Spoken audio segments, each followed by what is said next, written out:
नमस्कार, news blast में आप सभी का स्वागत है। आपके साथ मैं हूं मेघा कौशिक और चलिए खबरों की शुरुआत करते हैं। संवाददाता शिवेंद्र सिंह परमार की रिपोर्ट। मल्टी स्टोरी बिल्डिंग्स ने एक एडीजी साहब का जीना हराम कर दिया। जगतपुरा खो नागौरियन में साहब का निवास है। एडीजी साहब के निवास के पास है 2 मल्टी स्टोरी बिल्डिंग, वृंदा गार्डन और महिमा बेलो विस्टा। इन बिल्डिंग्स में नहीं है सीवरेज और वेस्ट मैनेजमेंट निकासी की सही व्यवस्था और इस कारण साहब के घर के पास रहता बदबू का माहौल। एडीजी साहब ने अपने स्तर पर सीवरेज और वेस्ट मैनेजमेंट सही कराने के लिए खूब कोशिशें भी की, लेकिन बिल्डर्स ने नहीं की एडीजी साहब की कोई भी मदद। परेशान होकर अब एडीजी साहब ने मांगी है जेडीसी से मदद। आखिर कौन कसेगा ऐसे बिल्डर्स पर नकेल? तो सवाल भी उठता है कि आखिर ऐसे बिल्डर्स जो इस तरह की खामियां कर देते हैं या छोड़ देते हैं बिल्डिंग में, उनके खिलाफ या उन पर नकेल कौन कसेगा? तो मल्टी स्टोरी बिल्डिंग ने एक एडीजी साहब का जीना हराम कर दिया है। जगतपुरा खो नागौरियन में साहब का निवास है। एडीजी साहब के निवास के पास 2 मल्टी स्टोरी हैं, बिल्डिंग वृंदा गार्डन और महिमा बेलो विस्टा। इन बिल्डिंग में नहीं है सीवरेज और वेस्ट मैनेजमेंट निकासी की सही व्यवस्था और इस कारण साहब के घर के पास रहता बदबू का माहौल। एडीजी साहब ने अपने स्तर पर सीवरेज और वेस्ट मैनेजमेंट सही कराने की काफी कोशिशें कर ली, लेकिन बिल्डर्स ने नहीं की एडीजी साहब की कोई मदद और परेशान होकर अब एडीजी साहब ने मांगी है जेडीसी से मदद। पर सवाल ये कि आखिर कौन कसेगा ऐसे बिल्डर्स पर नकेल? बिजली कर्मचारी 12 अप्रैल को करेंगे टूल डाउन। बाड़ी जेएन एएन मारपीट प्रकरण में बिजली कार्मिकों में बढ़ता रोष। राजस्थान विद्युत कर्मचारी अभियंता अधिकारी संघर्ष समिति की बैठक में निर्णय। प्रकरण में आरोपी विधायक गिरिराज सिंह मलिंगा की गिरफ्तारी नहीं होने से कर्मचारियों में नाराजगी।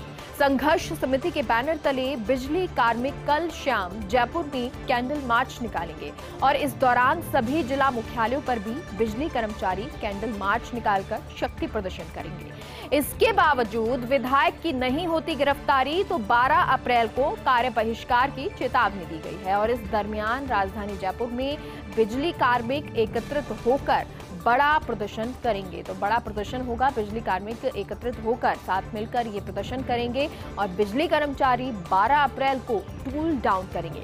बाड़ी जेएन एएन मारपीट प्रकरण में बिजली कार्मिकों में अब रोष बढ़ता हुआ नजर आ रहा है। राजस्थान विद्युत कर्मचारी अभियंता अधिकारी संघर्ष समिति की बैठक में निर्णय लिया गया। प्रकरण में आरोपी विधायक गिरिराज सिंह मलिंगा की गिरफ्तारी नहीं होने से कर्मचारियों में नाराजगी है। संघर्ष समिति के बैनर तले बिजली कार्मिक कल शाम जयपुर में कैंडल मार्च निकालेंगे और इस दौरान सभी जिला मुख्यालय पर भी बिजली कर्मचारी कैंडल मार्च निकालकर शक्ति प्रदर्शन करेंगे और इसके बावजूद भी विधायक की गिरफ्तारी नहीं होती तो 12 अप्रैल को कार्य बहिष्कार की चेतावनी है। इस दरमियान राजधानी जयपुर में बिजली कार्मिक एकत्रित होकर करेंगे बड़ा प्रदर्शन। ऊर्जा मंत्री भंवर सिंह भाटी पहुंचे एसएमएस अस्पताल। ट्रॉमा आईसीयू में भर्ती बाड़ी के सहायक अभियंता हर्षादपति से मिले भाटी। ऊर्जा मंत्री भंवर सिंह भाटी ने एएन की कुशल क्षेम जानी, उनके स्वास्थ्य एवं उपचार के बारे में जानकारी ली। चिकित्सकों से भाटी ने एएन के परिजनों को आश्वस्त किया सरकार प्रकरण में निष्पक्ष कार्रवाई सुनिश्चित करेगी, यानी कि जो भी कार्रवाई होगी वो निष्पक्ष होगी। एसएमएस अस्पताल पहुंचे थे ऊर्जा मंत्री भंवर सिंह भाटी। ट्रॉमा आईसीयू में भर्ती बाड़ी के सहायक अभियंता हर्षाधिपति से मिले भाटी और ऊर्जा मंत्री भंवर सिंह भाटी ने एएन की कुशलक्षेम पूछी। साथ ही चिकित्सकों से उनके स्वास्थ्य एवं उपचार के बारे में जानकारी दी। भाटी ने एएन के परिजनों को भी आश्वस्त किया और कहा कि सरकार प्रकरण में निष्पक्ष कार्रवाई सुनिश्चित करेगी। कांग्रेस नेता अविनाश पांडे आज रात जयपुर आ रहे हैं। रात 9:15 की फ्लाइट से दिल्ली से जयपुर आएंगे। होटल खासा कोटी में रात्रि विश्राम का कार्यक्रम है और कल सुबह 11 बजे पीसीसी में पत्रकार वार्ता को संबोधित करेंगे। राष्ट्रव्यापी एजेंडे के तहत महंगाई के मुद्दे पर पत्रकारों से बात करेंगे।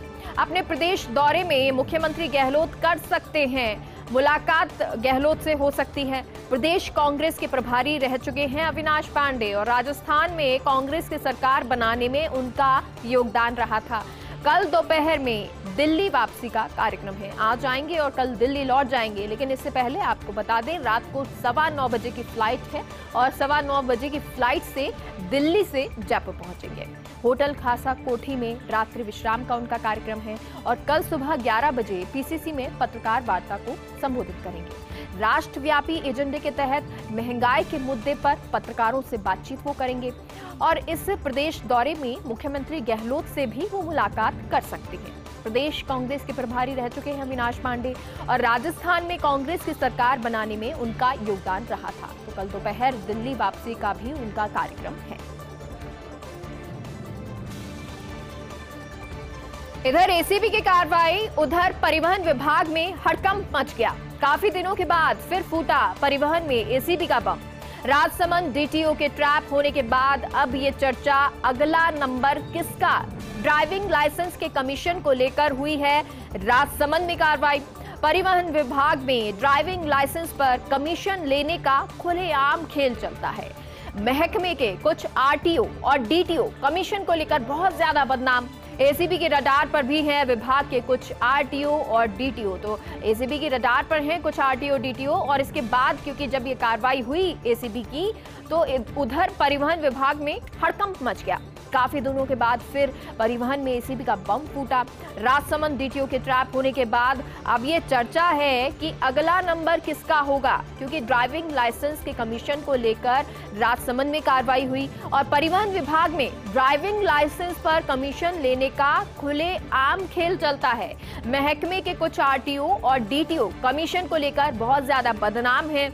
एसीबी के रडार पर भी हैं विभाग के कुछ आरटीओ और डीटीओ और इसीलिए अब ये चर्चा बनी हुई है कि अगला नंबर किसका होगा। अगर एपीओ ऑर्डर पर नहीं लाते स्टे तो जेल नहीं जाना पड़ता। राजसमंद में एसीबी के शिकंजे में फंसे डीटीओ नैन सिंह सोढ़ा से जुड़ी ये रोचक खबर है। पिछले साल नवंबर के महीने में किया गया था सोढ़ा को एपीओ और राजसमंद में लगातार मिल रही शिकायतों के बाद सोढ़ा को एपीओ कर दिया गया था, लेकिन मुख्यालय पर हाजिरी देने के बजाय सोढ़ा ने ले लिया एपीओ पर स्थगन आदेश और हाईकोर्ट से स्टे लाकर राजसमंद में ही जारी रखी नौकरी और अब करीब 5 महीने बाद ही एसीबी की चपेट में आ गए डीटीओ सोढ़ा। और अगर स्थगन नहीं हुआ होता तो शायद वो एसीबी की चपेट में ना आते। एपीओ ऑर्डर पर नहीं लाते स्टे तो जेल नहीं जाना पड़ता। राजसमंद में एसीबी के शिकंजे में फंसे डीटीओ नैन सिंह सोढ़ा से ये जुड़ा हुआ रोचक किस्सा या रोचक खबर कह सकते हैं, जिसमें पिछले साल नवंबर के महीने में सोढ़ा को एपीओ किया गया था। राजसमंद में लगातार मिल रही शिकायतों के बाद सोढ़ा को एपीओ कर दिया गया, लेकिन मुख्यालय पर हाजिरी देने के बजाय सोढ़ा ने ले लिया एपीओ पर स्थगन आदेश। हाईकोर्ट से स्टे लाकर राजसमंद में जारी रखी नौकरी और अब करीब 5 महीने बाद ही एसीबी की चपेट में आ गए डीटीओ सोढ़ा। दिल्ली और यूपी में शुरू हुई इलेक्ट्रिक बसें, लेकिन जयपुर में अभी भी ये सपने जैसा है। 3 साल बाद भी जयपुर में इलेक्ट्रिक बसें नहीं चला पाए रोडवेज अधिकारी। टेंडर निरस्त होने के बाद रोडवेज अधिकारियों ने नहीं शुरू की प्रक्रिया और मौजूदा समय में इलेक्ट्रिक बसों की खरीद को लेकर गंभीर नहीं दिख रहे अधिकारी। मौजूदा सरकार में इलेक्ट्रिक बसों का संचालन अब लग रहा है काफी मुश्किल, क्योंकि अभी तक इलेक्ट्रिक बसेस जो हैं वो जयपुर में शुरू नहीं हुई हैं। दिल्ली और यूपी में शुरू हो चुकी हैं ये इलेक्ट्रिक बसें। 3 साल बाद हुई जयपुर में इलेक्ट्रिक बस नहीं चला पाए रोडवेज अधिकारी। टेंडर निरस्त होने के बाद रोडवेज अधिकारियों ने नहीं शुरू की प्रक्रिया। मौजूदा समय में इलेक्ट्रिक बसों की खरीद को लेकर गंभीर नहीं दिख रहे अधिकारी। मौजूदा सरकार में इलेक्ट्रिक बसों का संचालन अब काफी मुश्किल लग रहा है।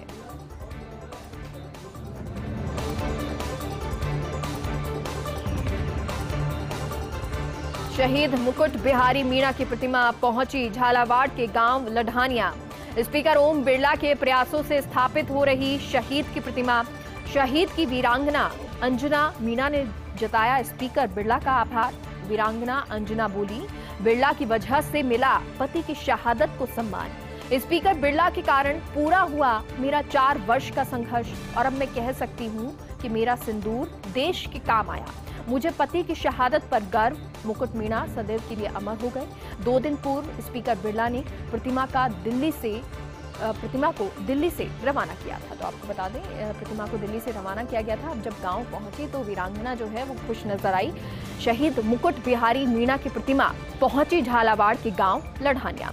स्पीकर ओम बिरला के प्रयासों से स्थापित हो रही है शहीद की प्रतिमा और शहीद की वीरांगना अंजना मीणा ने स्पीकर बिरला का आभार जताया है। वीरांगना अंजना बोली कि बिरला की वजह से पति की शहादत को सम्मान मिला है और स्पीकर बिरला के कारण पूरा हुआ मेरा 4 वर्ष का संघर्ष और अब मैं कह सकती हूँ कि मेरा सिंदूर देश के काम आया। मुझे पति की शहादत पर गर्व है। मुकुट मीणा सदैव के लिए अमर हो गए। आपको बता दें, 2 दिन पूर्व स्पीकर बिरला ने प्रतिमा को दिल्ली से रवाना किया था। करौली प्रकरण पर भाजपा नेता राजेंद्र राठौड़ का निशाना। राजेंद्र राठौड़ ने प्रेस वार्ता कर करौली उपद्रव प्रकरण की जानकारी दी और कहा, एसएमएस अस्पताल में घायल अमित कुमार से भी मिले राठौड़। उनके शरीर का एक हिस्सा स्थायी तौर पर विकलांग हो गया है। सिर पर लगी चोट के कारण ऐसा हुआ है। करौली चिकित्सालय में भर्ती दूसरे घायलों से भी बीजेपी की जांच टीम ने मुलाकात की। रैली शांतिपूर्वक निकालना लोगों ने बताया। अचानक मस्जिद और उनके आसपास के मकानों से भारी पत्थरों की बौछार हुई। रैली के मुख्य वाहन को तोड़ा गया और भगवान के चित्र को रौंदा गया। दुकानदारों ने कहा कि हमारी दुकानें लूटी गई। लूट का माल कहां रखा है ये भी बताने का दावा कर रही हैं, लेकिन पुलिस इस मामले में कोई बरामदगी नहीं कर रही है। वहां कई वाहन टूटे हुए पड़े हैं। गाड़ियों के मालिक पुलिस से आग्रह कर रहे थे कि ये गाड़ियां उन्हें सुपुर्द कर दी जाएं और मुकदमा दर्ज करने की मांग भी की जा रही थी, जिससे इंश्योरेंस या दूसरी कानूनी कार्रवाई की जा सके। इस पूरे घटना चक्र में कांग्रेस के जांच दल ने भी कई बातें कही हैं। बीजेपी की जांच कमेटी ने 4 वीडियो पुलिस और प्रशासन को सौंपे। पुलिस के जवान सुमेर सिंह और दूसरे जवान भी वीडियोग्राफी कर रहे थे, लेकिन उनके आधार पर भी पुलिस कार्रवाई करने को तैयार नहीं है और इतनी बड़ी संख्या में पत्थर यकायक जमा नहीं किए जा सकते हैं। ये पत्थर अचानक ऊपर से नहीं लाए जा सकते हैं, यानी जब छत पे पत्थर रखे हुए थे वो बड़ी संख्या में थे, तो ये पत्थर अचानक तो ऊपर नहीं आ सकते हैं। इसका मतलब इसकी तैयारी पहले से ही हो रही थी, यानी पहले से ही इसकी प्लानिंग कर ली गई थी। पत्थर इकट्ठे कर लिए गए थे कि जब रैली यहाँ से निकलेगी तो इस घटना को अंजाम दिया जाएगा। और इसी को लेकर प्रेस कॉन्फ्रेंस की, क्योंकि करौली प्रकरण पर भाजपा नेता राजेंद्र राठौड़ का निशाना। प्रेस वार्ता कर करौली उपद्रव के प्रकरण की जानकारी दी। कहा कि एसएमएस अस्पताल में घायल अमित कुमार से भी मिले हैं। उनके शरीर का एक हिस्सा स्थायी तौर पर विकलांग हो गया है। सिर पर लगी चोट के कारण ऐसा हुआ है। करौली चिकित्सालय में भर्ती दूसरे घायलों से भी बीजेपी की जांच टीम ने मुलाकात की है। रैली शांतिपूर्वक निकलना लोगों ने बताया। अचानक मस्जिद और उसके आसपास के मकानों से भारी पत्थरों की बौछार होने लगी। रैली के मुख्य वाहन को तोड़ा गया, भगवान के चित्र को रौंदा गया। दुकानदारों ने कहा कि हमारी दुकानें लूट ली गई। लूट का माल कहां रखा है ये भी बताने का दावा कर रहे हैं दुकानदार, लेकिन पुलिस इस मामले में कोई बरामदगी नहीं कर रही है। वहां कई वाहन टूटे पड़े हैं। गाड़ियों के मालिक पुलिस से आग्रह कर रहे थे कि ये गाड़ियां उन्हें सुपुर्द कर दी जाए और मुकदमा दर्ज करने की मांग भी की जा रही थी, जिससे इंश्योरेंस या दूसरी कानूनी कार्रवाई की जा सके। इस पूरे घटना चक्र में कांग्रेस के जांच दल ने भी कई बातें कही हैं। बीजेपी की जांच कमेटी ने 4 वीडियो पुलिस और प्रशासन को सौंप दिए हैं। पुलिस के जवान सुमेर सिंह और दूसरे जवान भी वीडियोग्राफी कर रहे थे, लेकिन उनके आधार पर भी पुलिस कार्रवाई करने को तैयार नहीं हो रही है। इतनी बड़ी संख्या में पत्थर यकायक जमा नहीं हो सकते हैं। ये पत्थर अचानक ऊपर नहीं लाए जा सकते हैं। इसका मतलब इसकी तैयारी पहले ही हो रही थी। ये प्रेस कॉन्फ्रेंस के दौरान राजेंद्र राठौड़ बोलते हुए नजर आए। ब्रेक के बाद एक बार फिर से आप सभी का स्वागत है। लोकसभा का बजट सत्र अनिश्चितकालीन के लिए स्थगित। इस सत्र स्थगित होने के बाद स्पीकर ओम बिरला से कक्ष में मिले माननीय स्पीकर बिरला से प्रधानमंत्री मोदी, रक्षा मंत्री राजनाथ सिंह, कांग्रेस अध्यक्ष सोनिया गांधी, अधीर रंजन चौधरी ने बिरला से मुलाकात की। संसदीय कार्य मंत्री प्रहलाद जोशी, अर्जुन राम मेघवाल भी इस दौरान मौजूद रहे। मुलायम सिंह, टीआर बालू, सुदीप बंदोपाध्याय, फारूक अब्दुल्ला भी बिरला से मिले। सांसद पीवी मिथुन रेड्डी, एनके प्रेमचंद, श्रीनिवास रेड्डी, एसडी पाटिल सहित कई दलों के सांसद भी स्पीकर बिरला से मिले, क्योंकि अब स्थगित अनिश्चितकालीन के लिए बजट सत्र कर दिया गया है। तो ऐसे में सत्र स्थगित होने के बाद स्पीकर ओम बिरला से कक्ष में माननीय मिले। स्पीकर बिरला से प्रधानमंत्री मोदी, रक्षा मंत्री राजनाथ सिंह, कांग्रेस अध्यक्ष सोनिया गांधी, अधीर रंजन चौधरी ने मुलाकात की। संसदीय कार्य मंत्री प्रहलाद जोशी, अर्जुन राम मेघवाल भी इस दौरान मौजूद रहे। मुलायम सिंह, टीआर बालू, सुदीप बंदोपाध्याय, फारूक अब्दुल्ला भी बिरला से मिले। सांसद पीवी मिथुन रेड्डी, एनके प्रेमचंद, श्रीनिवास रेड्डी, एसडी पाटिल सहित कई दलों के सांसद भी स्पीकर बिरला से मिले। महंगाई मुक्त भारत अभियान के तहत कांग्रेस का विरोध प्रदर्शन। पीसीसी चीफ गोविंद सिंह डोटासरा ने किया संबोधित और कहा, सेना के शौर्य के पीछे छुपकर दोबारा सत्ता में आई एनडीए सरकार। किसानों के साथ कुठाराघात किया है। महंगाई 10 गुना हो चुकी है। 15 दिन में ही पेट्रोल डीजल के दाम 13 बार बढ़े हैं। 5 राज्यों के चुनाव के वक्त दाम नहीं बढ़ाए गए थे। सीमेंट और लोहे समेत अन्य दामों की बढ़ोतरी को लेकर निशाना साधा और कहा, केंद्र सरकार का विरोध सिर्फ कांग्रेस कर रही है। क्षेत्रीय दल डरे हुए हैं क्योंकि उन्हें आईटी, ईडी समेत अन्य एजेंसियों का डर है। जो भी नेता केंद्र सरकार के खिलाफ बोलता है, वहां ईडी और आईटी समेत अन्य जांच एजेंसियां आ जाती हैं। प्रधानमंत्री को देश के मुद्दों से कोई सरोकार नहीं है, क्योंकि आज ये प्रदर्शन किया गया था, महंगाई के खिलाफ हल्ला बोल प्रदेश कांग्रेस ने किया था। और इस दौरान इस प्रदर्शन में पीसीसी चीफ गोविंद सिंह डोटासरा ने संबोधन अपना दिया। उन्होंने कहा कि सेना के शौर्य के पीछे छुपकर दोबारा सत्ता में आई है एनडीए सरकार। किसानों के साथ कुठाराघात किया। महंगाई 10 गुना हो चुकी है। 15 दिन में ही पेट्रोल डीजल के दाम 13 बार बढ़े हैं। 5 राज्यों के चुनाव के वक्त दाम नहीं बढ़ाए गए थे। सीमेंट और लोहे समेत अन्य दामों की बढ़ोतरी को लेकर निशाना साधा और कहा, केंद्र सरकार का विरोध सिर्फ कांग्रेस कर रही है। क्षेत्रीय दल डरे हुए हैं क्योंकि उन्हें आईटी, ईडी समेत अन्य एजेंसियों का डर है।